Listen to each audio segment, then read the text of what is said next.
नमस्कार, स्वागत है आपका अपना उत्तर प्रदेश देख रहे हैं आप। मैं हूं आपके साथ अनाया शर्मा। शुरुआत करेंगे खबरों के विस्तार से। पूर्व प्रधानमंत्री पीवी नरसिम्हा राव को भारत रत्न दिए जाने पर पीएम मोदी ने ट्वीट कर खुशी जाहिर की। उन्होंने कहा कि भारत के आर्थिक विकास में इनका काफी अहम योगदान रहा है। उन्होंने अपने कार्यकाल के दौरान भारत की आर्थिक व्यवस्था को विश्व स्तर पर मजबूती प्रदान की थी।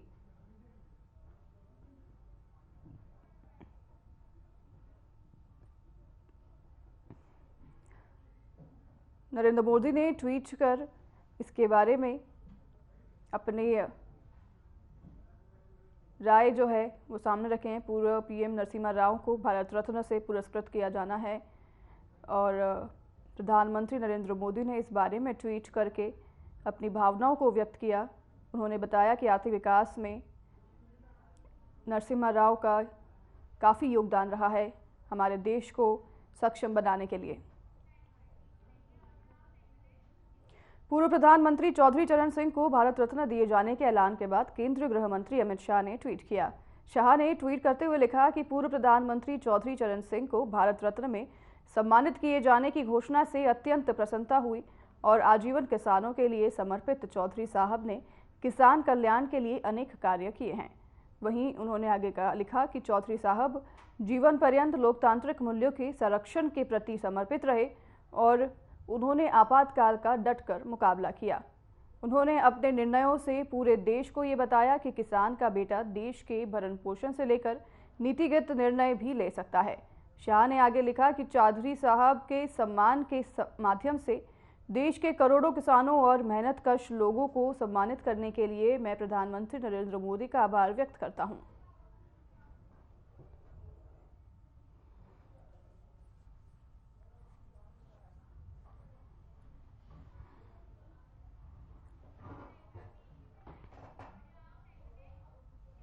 उत्तर प्रदेश में योगी सरकार ने वित्तीय वर्ष 2024 और 25 के लिए अपना बजट पेश किया। अयोध्या के विकास के लिए राज्य सरकार ने खजाना खोल दिया है।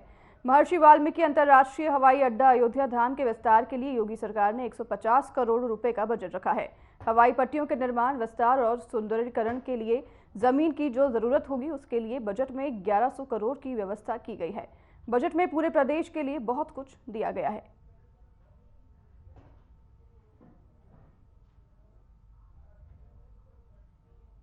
19-20 की, 20-21 की, 21-22, 22-23 और 23-24।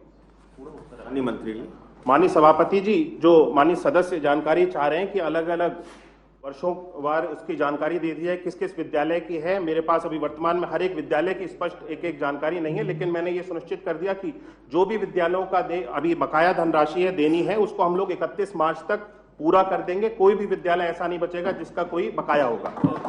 केवल संपूर्ण उत्तर प्रदेश की पूरे 75 जिलों की इकट्ठी पूछ रहा हूँ, बकाया कितनी है वर्ष 19-20 की। माननीय डॉक्टर आकाश जी, जब वो कह रहे हैं कि हम मार्च तक सबका भुगतान कर देंगे जी, तो अब आप सूची लेकर क्या करेंगे? सूची कहाँ मांग रहा हूँ महोदय, केवल पूरे वर्ष का कितना बकाया होना है, कितने करोड़ रुपए। वो कह रहे हैं कि हम 31 मार्च तक भुगतान कर देंगे। बैठिए माननीय मुख्यमंत्री। सभापति जी, मान्य सदस्य का प्रश्न ऐसे ही है जैसे कोई दान यानी भीख मांग करके दान दे रहा हो। पिछले 7 वर्ष के अंदर उत्तर प्रदेश के अंदर शिक्षा के स्तर को सुधारने के लिए सरकार के द्वारा जो प्रयास किया गया है वह सर्वविदित है और शिक्षा से भी आपका प्रत्यक्ष और अप्रत्यक्ष संबंध है। बेसिक शिक्षा परिषद, जहां आरटीआई की आप बात कर रहे हैं, 1,32,000 विद्यालयों को माननीय जनप्रतिनिधियों के सहयोग से और समाज के मानिंदों के सहयोग से ऑपरेशन कायाकल्प के अंतर्गत उनके इंफ्रास्ट्रक्चर को सुधारने के लिए बहुत बड़ा कार्य हुआ है। आज उसी का परिणाम है कि उत्तर प्रदेश के बेसिक शिक्षा परिषद में 40 लाख से अधिक बच्चे ज़्यादा इस समय प्रवेश कर रहे हैं और वहाँ पर हर बच्चे को उनके यूनिफॉर्म, 2 यूनिफॉर्म दिए जा रहे हैं, bag, books, shoes, sweater, socks, ये सभी उपलब्ध करवाने के साथ ही फेज वाइज हम लोगों ने एनसीईआरटी का ही पाठ्यक्रम, जिसे सीबीएसई बोर्ड भी अपने यहाँ लागू करता है, यूपी बोर्ड में भी उसको लागू करने का प्रयास हो रहा है। तो शिक्षा में समानता, ये सामाजिक असमानता को दूर करने में भी सहायक होगा। तो जब बेसिक शिक्षा परिषद उस प्रकार की सुविधा उपलब्ध करवा रहा है तो कोई आवश्यक नहीं कि हम पब्लिक और कॉन्वेंट स्कूल में ही बच्चों को भेजें, बल्कि बेसिक शिक्षा परिषद में आप भेजिए। फ्री में सारी सुविधा सरकार उनको उपलब्ध करवाने का कार्य कर रही है। और ये पिछली प्रतिपूर्ति का माननीय मंत्री ने आपको जवाब दिया है, लेकिन हम लोग प्रोत्साहित करें। स्कूल चलो अभियान अप्रैल में और जुलाई में इसीलिए प्रारंभ किया जाता है, एक एक पखवाड़ा इसी बात को लेकर प्रारंभ किया जाता है कि हर बच्चे को स्कूल हम भेज सकें। आरटीआई का भी उद्देश्य यही है कि कोई भी स्कूली शिक्षा से वंचित न रहने पाए, और उसी उद्देश्य की पूर्ति के लिए सरकार के द्वारा यह प्रयास प्रारंभ किया गया है। 40 लाख बच्चों की वृद्धि, यह दिखाता है कि सरकार के द्वारा किए गए प्रयास का परिणाम सामने आ रहा है और आरटीआई का उद्देश्य पूरा हो रहा है। प्रश्न संख्या 8 माननीय आशुतोष सिन्हा जी। हो गया लाल बिहारी जी, हो गया। माननीय आशुतोष सिन्हा जी, अरे बैठे तो आप महोदय, इस विषय बात करेंगे। ये 1200 नहीं, लाल बिहारी जी, RTE लाल बिहारी जी बैठिए। हमने बुला लिया, उनको बुला लिया, आशुतोष जी को बुला लिया है। प्रश्न संख्या 8 माननीय आशुतोष सिन्हा जी। माननीय मुख्यमंत्री जी। अरे भाई, अरे ये प्रश्न प्रहर है। 1200 रुपया जो अभिभावकों के खाते में मानवर दे दिया जाता है, ये 1200 रुपया में वो गरीब बच्चों को जो जूता मोजा स्वेटर की आपने व्यवस्था किया है, एक तो वो पैसा कम है और दूसरे वो अन्यत्र अपने कारों में खर्च कर देते हैं, उनको सुविधा बच्चों को नहीं मिल पाती है। ये तो इसके लिए पैसा न देकर कार्य को 1000 रुपए में पूरा करती थी, 200 रुपए सब विभाग ने अतिरिक्त दिया। आपको ये मालूम नहीं देते थे।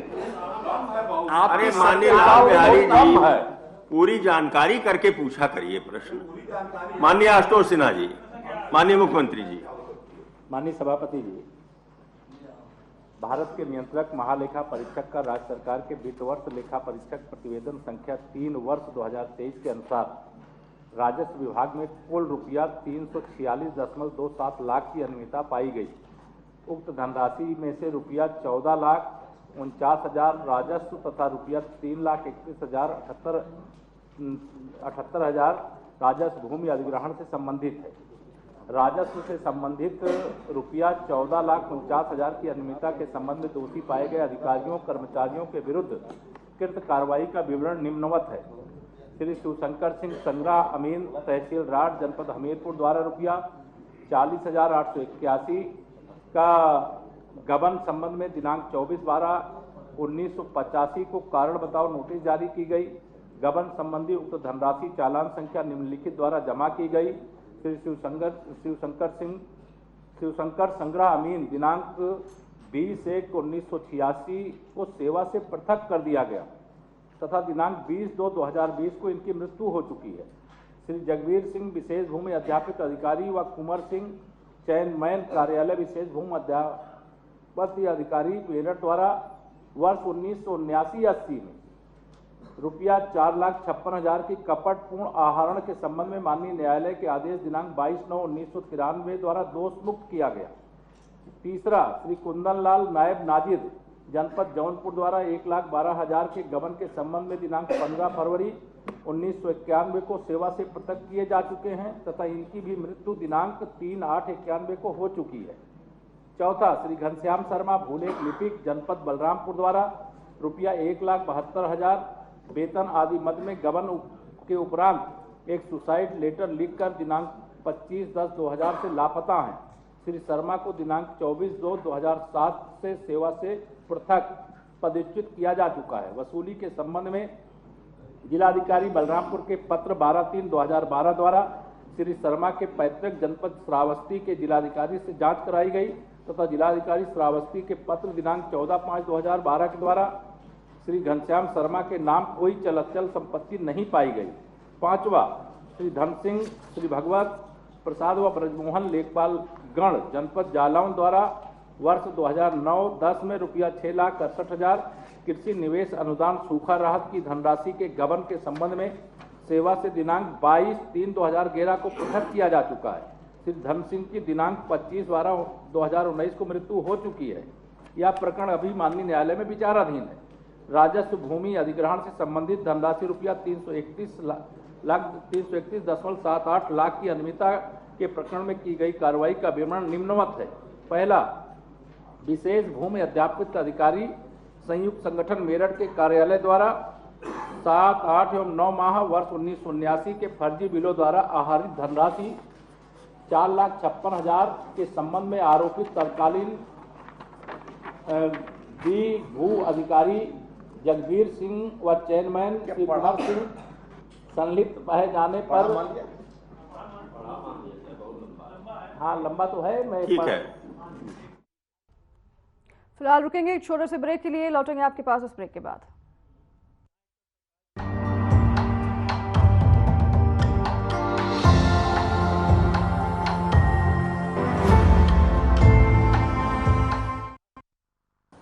Best channel head Shri Braj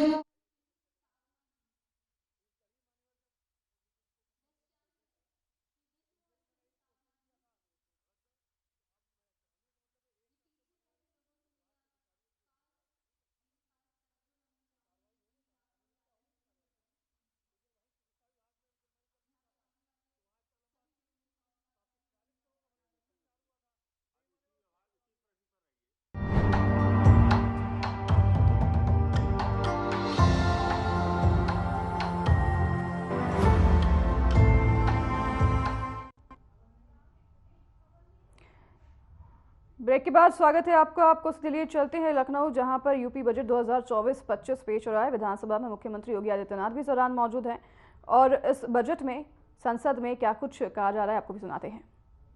सूचना दीजिए। ठीक है, बैठिए आशुतोष जी, बैठिए। माननीय प्रश्न संख्या 9 माननीय स्वामी प्रसाद मौर्य जी। माननीय मुख्यमंत्री जी।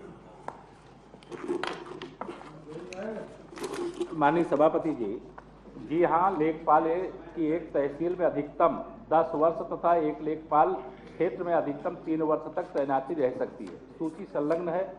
जी नहीं, तहसील सदर जनपद प्रतापगढ़ व तहसील सदर जनपद कानपुर नगर में लेखपालों की तैनाती हस्तांतरण नीति में निर्धारित अवधि तहसील में 10 वर्ष तथा सर्किल में 3 वर्ष से कम है। प्रश्न नहीं उठता, प्रश्न नहीं उठता, प्रश्न नहीं उठता। माननीय स्वामी प्रसाद मौर्य जी। सूची मैंने देखा, उत्तर से संतुष्ट। संतुष्ट? अरे वाह, क्या बात है। प्रश्न संख्या 10 माननीय अशोक अग्रवाल जी। माननीय जल शक्ति मंत्री जी।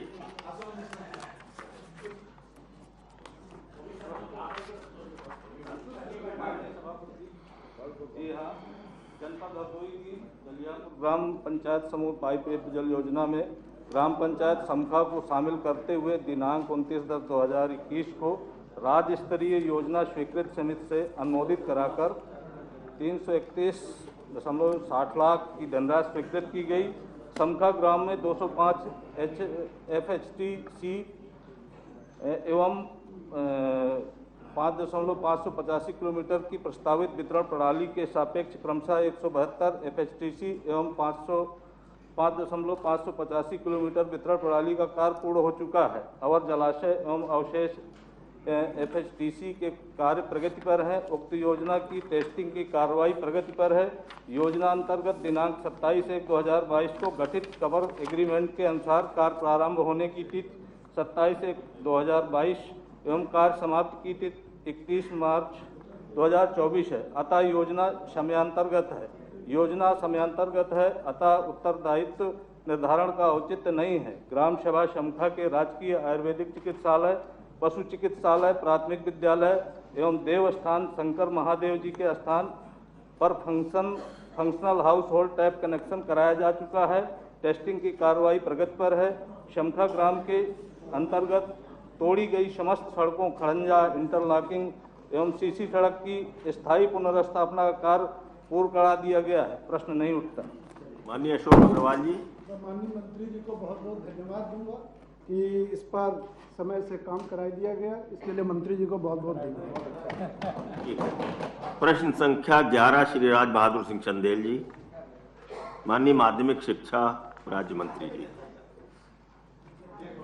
महोदय, जी हाँ, जनपद कानपुर नगर में संचालित 113 अशासकीय सहायता प्राप्त माध्यमिक विद्यालयों में एनपीएस से आच्छादित 1006 शिक्षक एवं कर्मचारी कार्यरत हैं। मान्यवर, जिनमें से 523 शिक्षक एवं कर्मचारियों का माह जुलाई 2023 तक तथा 370 शिक्षक एवं कर्मचारियों का माह दिसंबर 2023 तक कर्मचारी अंशदान तथा राज्य अंशदान जमा किया गया है। 113 शिक्षक मान्यवर और कर्मचारी ऐसे बचे हैं जिनका राज्यांश जमा नहीं किया गया है, शेष है। अब शेष कर्मचारी अंशदान तथा राज्यांश माह अप्रैल 2024 तक जमा करा दिया जाएगा। माननीय चंदेल जी। दो बातें आ गई। पहले कहा गया है का भाग में कि नियमित रूप से जमा किया जा रहा है। यदि नियमित रूप से जमा किया जा रहा है तो 2 बार ये जमा हुआ, उसके बाद भी 113 शिक्षक कर्मचारियों का राज्यांश का जमा किया जाना शेष है। ऊपर उत्तर हमको दिया जा रहा है कि सब जमा किया जा चुका है, नियमित रूप से जमा हो रहा है, और नीचे आ रहा है कि इतने लोगों का शेष है। तो उत्तर देखिए किस प्रकार का अधिकारियों को भिजवाया हुआ है कि इसका मतलब नियमित रूप से नहीं जमा हो रहा। क्या प्रश्न, क्या चाहते क्या है आप? नियमित रूप से ये तो मैंने उन्नाव जनपद के विषय में कहा है, वहाँ की स्थिति के विषय में। ये जो हमारा शिक्षकों का सहायता प्राप्त माध्यमिक विद्यालयों के शिक्षकों कर्मचारियों के एनपीएस सिस्टम में जो कटौती है प्रतिमाह नहीं होती है नियमित रूप से। ये हम कहना चाहते हैं कि नियमित रूप से हो, इस पर विशेष बल दिया जाए। जिला विद्यालय अधीक्षक इसको ध्यान दे देते हैं। ठीक है, ठीक है, ठीक है। माननीय मंत्री जी, जो माननीय सदस्य की जिज्ञासा है कि ये कटौती मतलब नियमित तरीके से हो, ऐसा ना हो कि फिर इकट्ठे करना पड़े लोगों से और हर महीने नहीं हो रही है, तो उसको कराएंगे तो सुविधा रहेगी। नहीं, अब उसको माननीय मंत्री दिखवा लीजिए, उसको दिखवा लीजिएगा कि ये सभी जगह मतलब समयबद्ध तरीके से कटौती हुआ करे। ठीक है, ठीक है। प्रश्न संख्या 12 माननीय ध्रुव कुमार त्रिपाठी जी। माननीय उच्च शिक्षा मंत्री जी।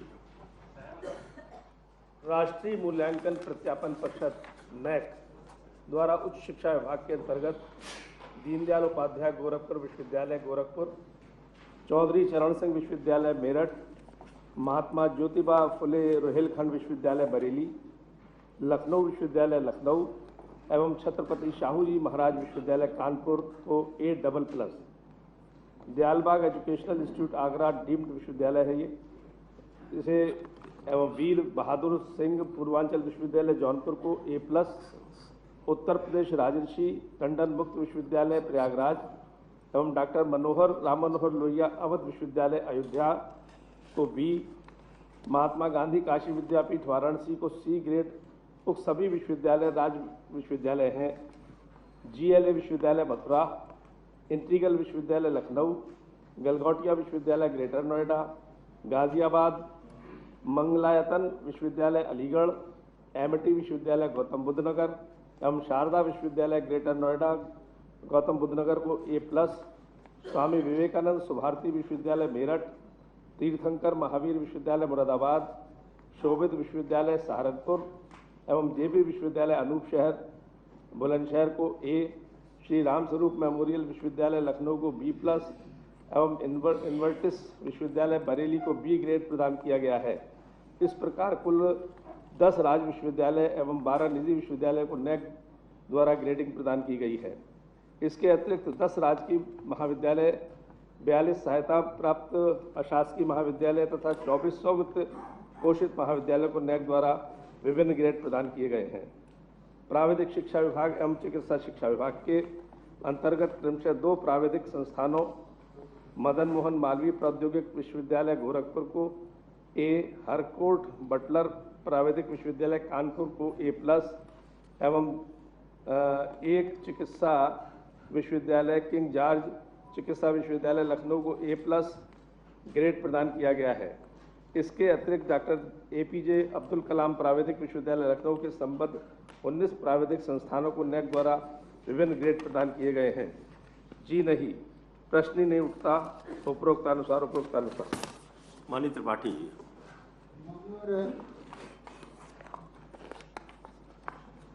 मैं माननीय मंत्री जी को धन्यवाद ज्ञापित करता हूं कि इतने विश्वविद्यालय, इतने महाविद्यालयों, यहाँ तक कि स्व-वित्त पोषित विद्यालयों को NAAC की श्रेणी में आए।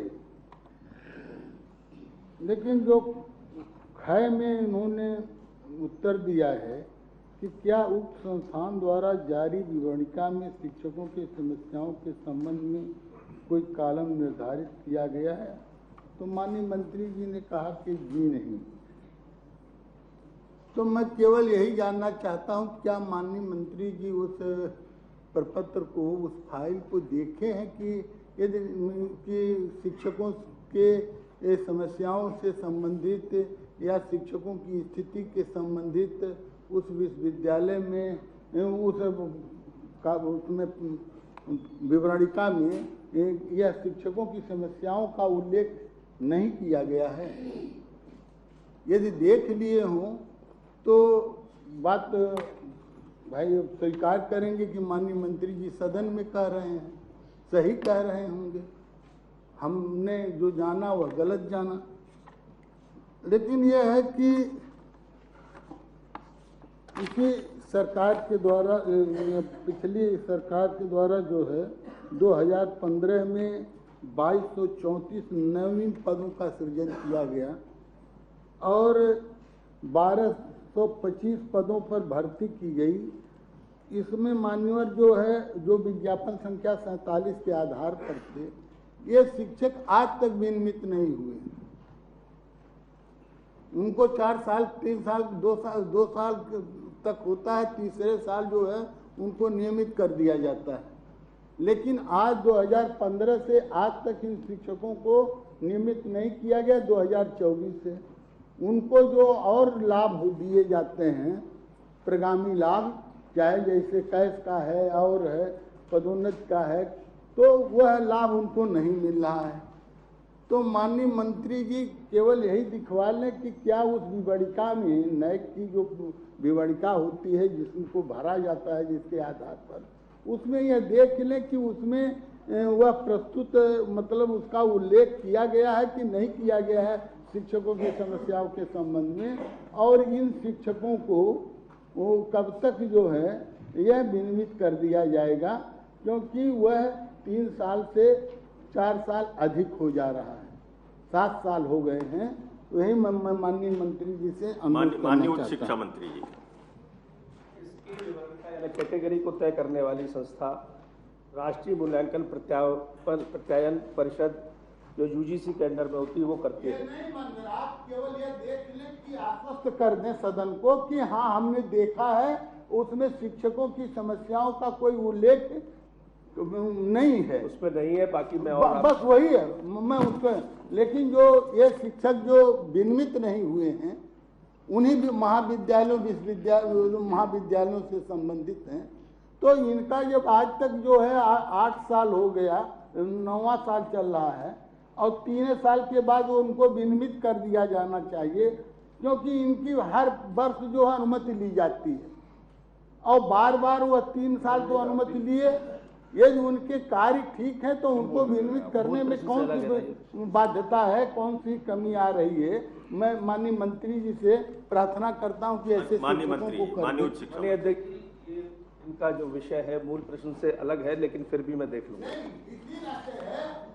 NAAC जो है वही तो विश्वविद्यालय या महाविद्यालय को ऊंचाई पर पहुंचाने वाला, जहां शिक्षण स्तर की व्यवस्था नहीं ठीक होगी, वह विश्वविद्यालय महाविद्यालय NAAC में आएगा कैसे।